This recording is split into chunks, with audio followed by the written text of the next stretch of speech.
Would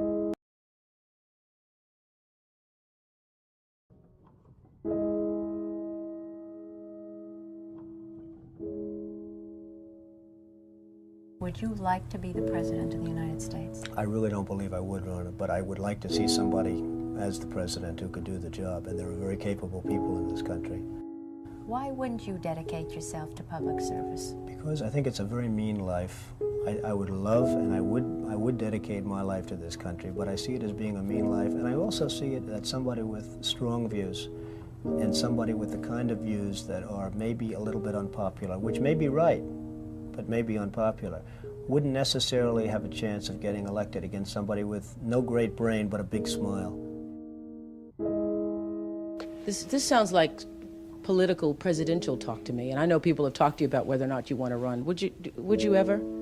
Probably not, but I do get tired of seeing the country ripped off. Why would you not? I just don't think I really have the inclination to do it. I love what I'm doing. I really like it. Also, it doesn't pay as well. No, it doesn't. But, you know, I just probably wouldn't do it, Oprah. I probably wouldn't, but I do get tired of seeing what's happening with this country. And if it got so bad, I would never want to rule it out totally, because I really am tired of seeing what's happening with this country, how we're really making other people live like kings, and we're not. You've said, though, that if you did run for president, you believe you'd win.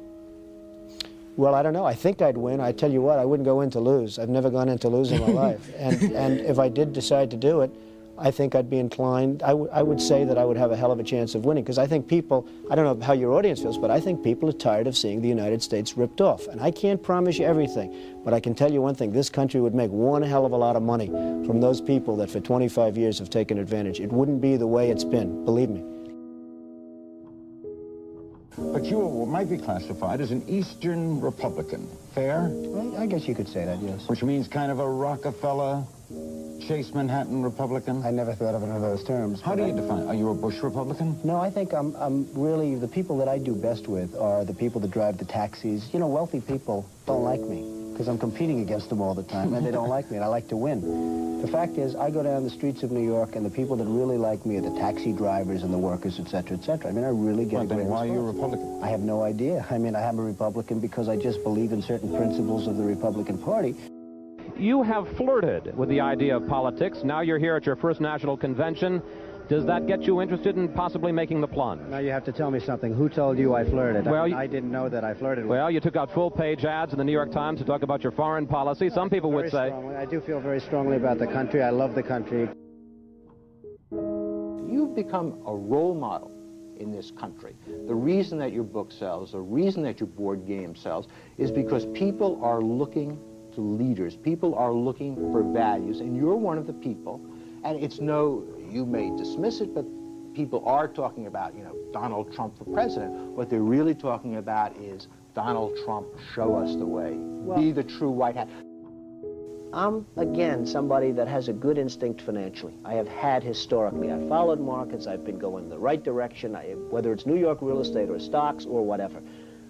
I know from a common sense financial standpoint that something has to burst. When a country is losing billions and billions and billions of dollars a year, and when other countries are making hundreds of billions of dollars, something is going to burst, and it's going to start here. I know it. It's a question of when. To me, it's not a question if, it's a question of when. And unless we're going to solve our problem, and the problem is caused by our allies, unless we're going to solve that problem, this country is in very, very big trouble. And I'm not talking recession kind of trouble, I'm talking depression kind of trouble. Would you really like to take over and run the country as you have run your organization? I would much prefer that somebody else do it. I just don't know if the somebody else is there. I don't know if we have the kind of advocate that you need. We need major surgery. This country needs major surgery. Are you the surgeon? I think I do a fantastic job, but I really would prefer not doing it. Are you saying you will take it only if drafted? No, I'm not saying that. I'm saying that I hope that somebody comes along who can be an advocate, and I think that somebody will be so popular, But you haven't seen he anybody. or she will be the most, but I don't see it now. I wish that person were there. But again, I do know one thing. It's not a question. This country is losing hundreds of billions. It's not a question if, it's a question when. I have never understood how this is possible. I have never understood how somebody throughout this country didn't sue the United States government and have that overturned. I mean, you had people, investors, investing over a 10-year period for under a set of conditions. And this is, as I was talking before, playing the game. We're all playing by a certain set of rules. The rules were changed for the government, but they weren't changed for us. I mean, it was an incredible circumstance that happened. And people went bust by the hundreds of thousands, and I hope you weren't one of them in terms of that, but obviously you know a lot of people that were. They changed the rules on taxes, and you have some incredible situations where people guaranteed personally a stream of payments to be paid over a 10-year period based on a stream of tax benefits for perhaps a very good job, like a low-income housing development. Nothing wrong with that, a very positive thing. And after 2 years, they got wiped out with the taxes, and yet they still owed all of this money. And many of these people, most of these people, had to declare bankruptcy. They couldn't pay it. I deal with foreigners all the time. I deal with foreign leaders all the time. I know many of the foreign leaders probably better than a lot of the so-called candidates that are running on the Republican and Democratic tickets. I think I'd get along very well with them. And I think you'd have a lot less gridlock in Washington if I decide to do this and if I won. You know, nobody talks about the soldiers that are coming back with no arms and no legs. And I saw at Mar-a-Lago on Mondays, I make Mar-a-Lago my club that you know about. In Palm Beach. I make that twice now. On a Monday, I let returning Iraqi injured soldiers come to the premises. The most beautiful people I've ever seen, but they're missing arms and legs. They're with their wives, sometimes they're with their girlfriends, and the tears are coming down the faces of these people.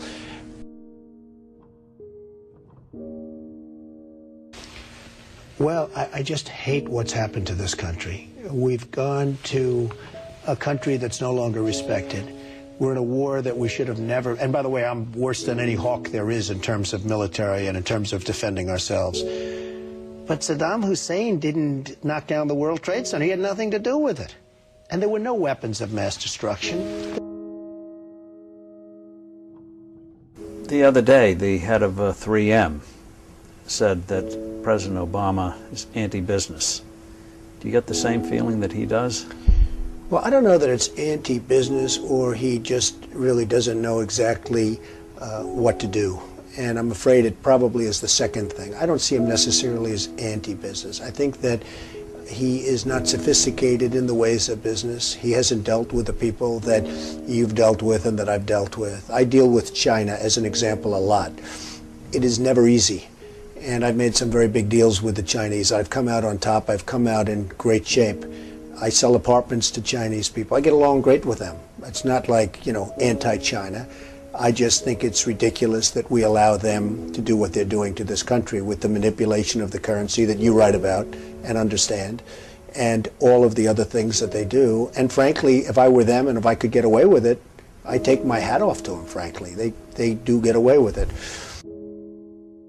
And I hire companies all the time, and it's so hard for our companies to compete against Chinese companies. I mean, these companies have such an advantage, whether it's glass for a curtain wall or whether it's, and you use the term because you know what's happened, sheetrock. I mean, they used to give us sheetrock, just give it.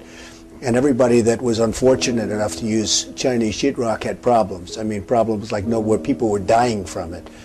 The good news, Steve, our product is much better, but with the manipulation of their currency, it's very, very, very hard for our companies to compete.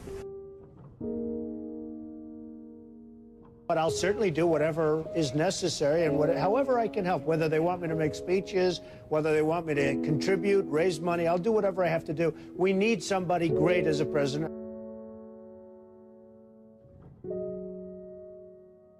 I know that you were mentioning that Aaron and I did a kind of an interesting video not that long ago in August about how things have fallen apart. But at that point, the only people who were saying it were us and you. I was saying it a long time ago. And frankly, they're talking about 50 basis points. I think you should drop it a point, a full, solid 100 basis points, and just sit back and see. And I was actually looking at somebody, a gentleman from Goldman Sachs was saying 175. So that's going to be interesting. But I think that's ultimately going to be happy. And it would be nice if Ben could get now ahead of the curve instead of always being behind the curve. He's behind the curve. Say what you want about Alan Greenspan. He was always slightly ahead of the curve. And that was always brilliant. And he had this incredible reputation. I think Ben has to get a little bit ahead of the curve. He has to do something dramatic. And I really think what he should do is surprise the hell out of everyone and do it 100. And let's see what happens. That would be big. Any politician, do you think, has the pulse? Anyone running for president has the pulse of what you know about the economy? Well, the biggest problem is something I never hear about. I told you about it once. Every time they lower interest rates, the cartel, because I call it a cartel, the illegal monopoly raises oil prices, okay? So the monopoly, because that's all it is, it's a total illegal monopoly. If businesses ever formed OPEC, everybody would be put in jail. Here they are, and every time a country hits oil, they're invited in to the cartel, okay? It's a disgrace. So what happens is every time interest rates go down, oil prices go up, and it's the same number. I mean, practically the same money. So they lower it, they raise it, they lower it, they raise it. Now you have oil that's close to 100, going to be over 100, and nobody in this country calls and says, get that damn oil price down. You get it down.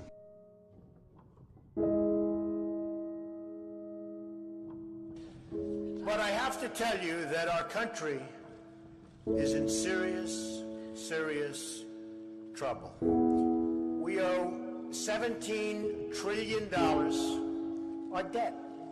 How do you pay off $17 trillion? Nobody ever heard the expression a number of years ago. The word trillion. We have debt that's beyond belief. We have deficits that nobody can even comprehend.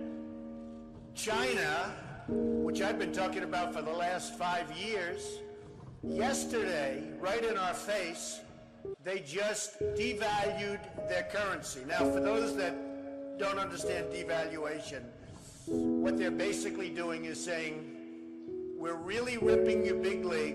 Nobody's ever done it better than us, but now we're going to really do it again. And the reason they did it, and everybody was surprised by it, was because our leadership is so weak and so pathetic that they can get away with it. And believe me, they're taking our jobs, and they're taking a big league. And China's not the only one. You look at other countries, they're all doing the same thing.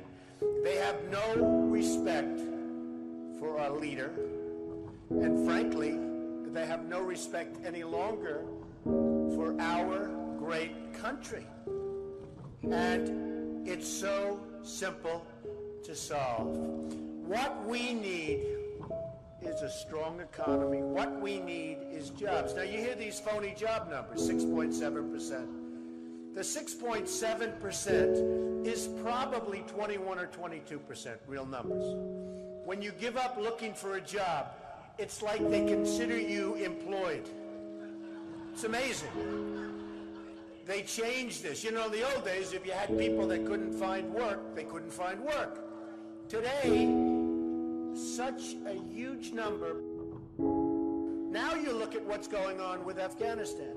You have Karzai that's treating our president like he doesn't even exist. So they make a deal, and I'm not advocating stay, because frankly, I want to build this country. I want to build these schools. I don't want to build a school in Afghanistan, a road going to the school, watch it get built up and then blown up 4 times, and they keep rebuilding and rebuilding, and you go to Brooklyn, New York, and you can't have schools. You go to Iowa, you can't. You go to wherever you go, and you can't have schools.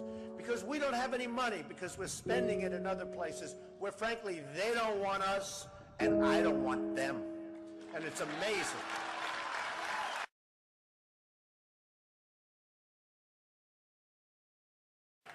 Our country is in serious trouble. We don't have victories anymore. We used to have victories, but we don't have them. When was the last time anybody saw us beating, let's say, China in a trade deal? They kill us. I beat China all the time. All the time. When did we beat Japan at anything? They send their cars over by the millions. And what do?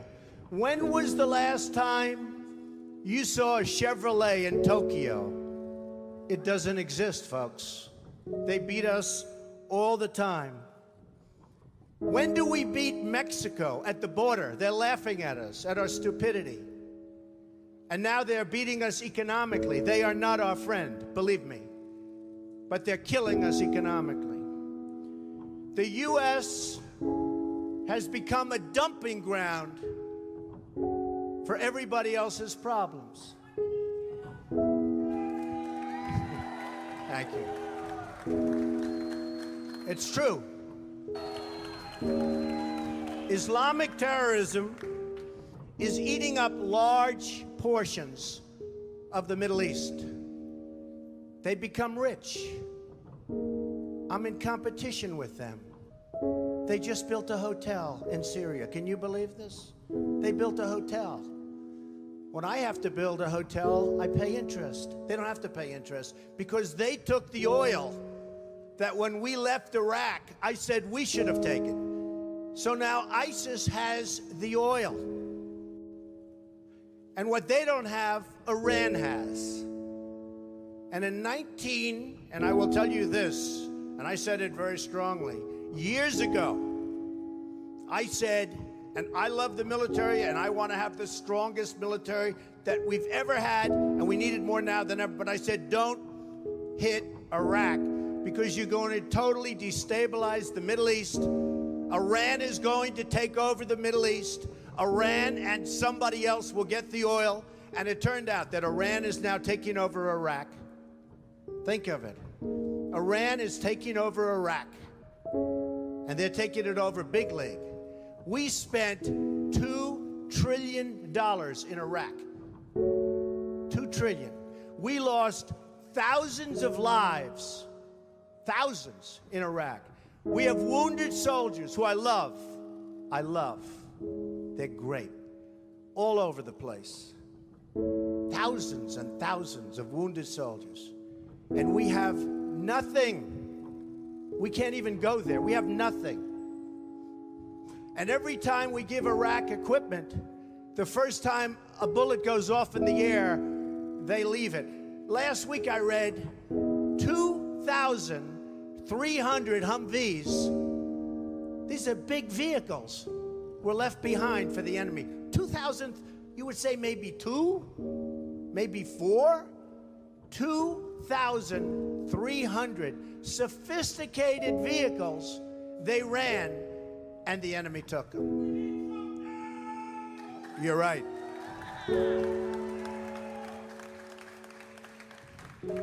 Last quarter, it was just announced, our gross domestic product, a sign of strength, right? But not for us. It was below zero. Who ever heard of this? It's never below zero. Our labor participation rate was the worst since 1978. But think of it, GDP below zero. Horrible labor participation rate. And our real unemployment is anywhere from 18 to 20%. Don't believe the 5.6. Don't believe it. That's right, a lot of people up there can't get jobs. They can't get jobs because there are no jobs. Because China has our jobs and Mexico has our jobs. They all have our jobs. But the real number is anywhere from 18 to 19 and maybe even 21%. And nobody talks about it because it's a statistic that's full of nonsense.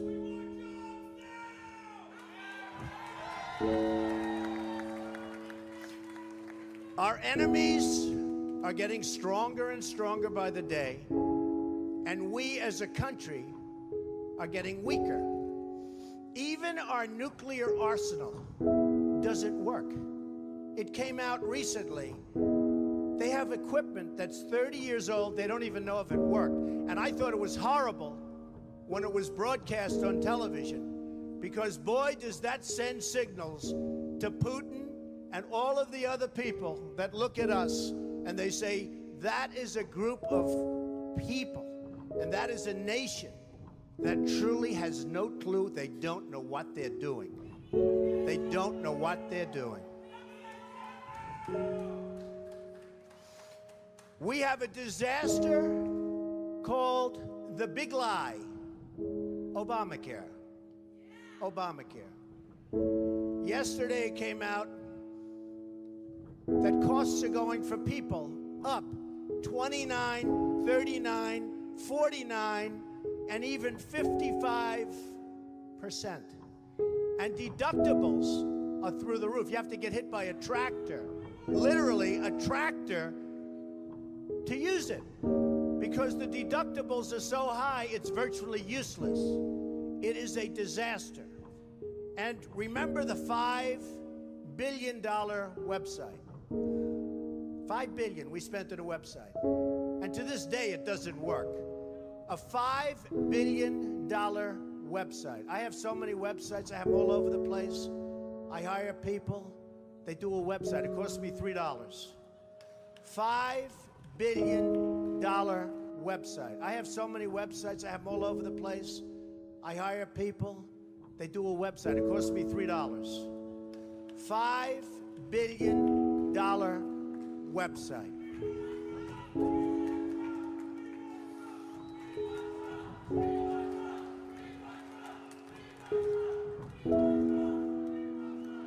Well, you need somebody, because politicians are all talk, no action. Nothing's going to get done. They will not bring us, believe me, to the promised land.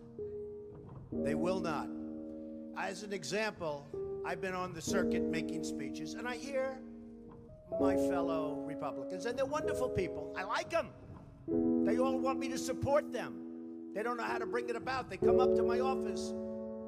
I'm meeting with 3 of them in the next week, and they don't know. Are you running? Are you not running? Could we have your support? What do we do? How do we do it? I like them.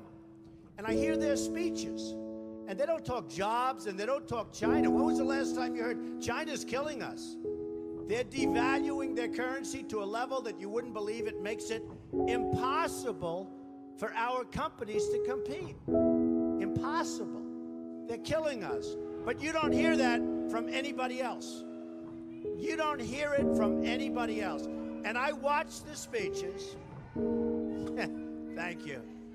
I watch the speeches of these people, and they say, the sun will rise, the moon will set, all sorts of wonderful things will happen. And people are saying, what's going on? I just want a job. Just get me a job.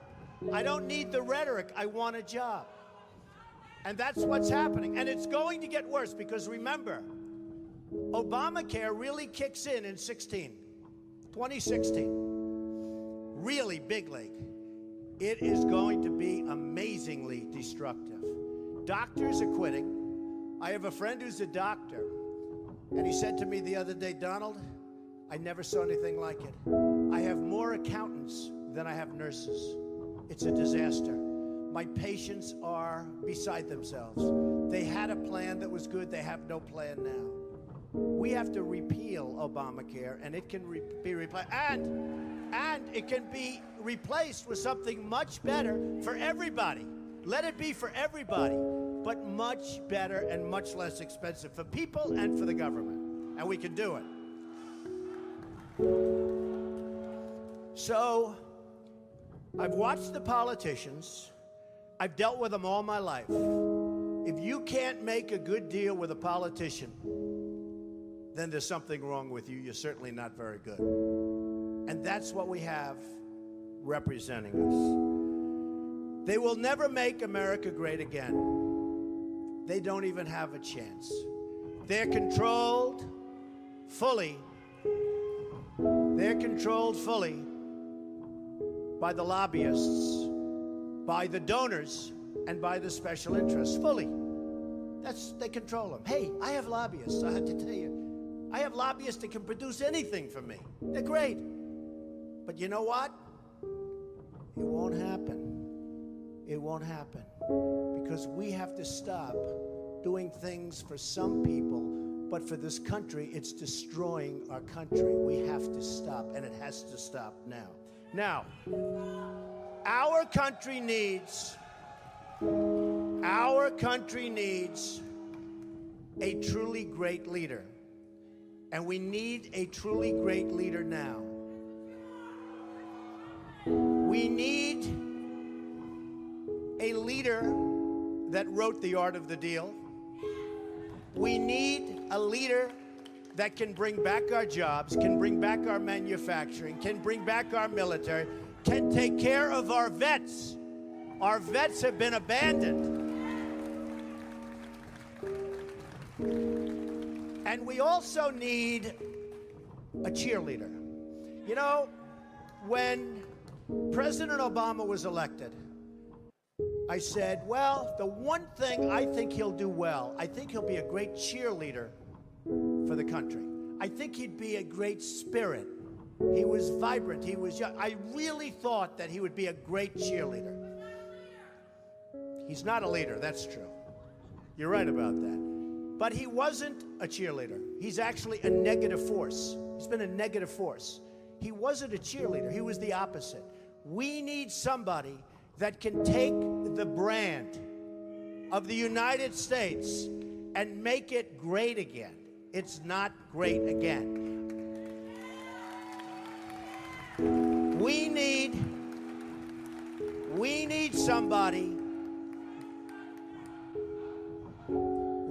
somebody that literally will take this country and make it great again. We can do that. And I will tell you, I love my life. I have a wonderful family.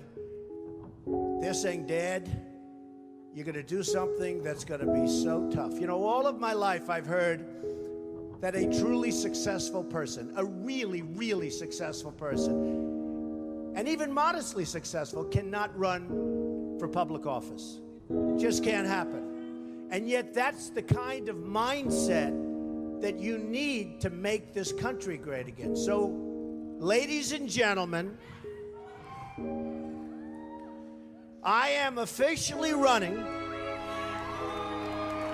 for President of the United States, and we are going to make our country great again.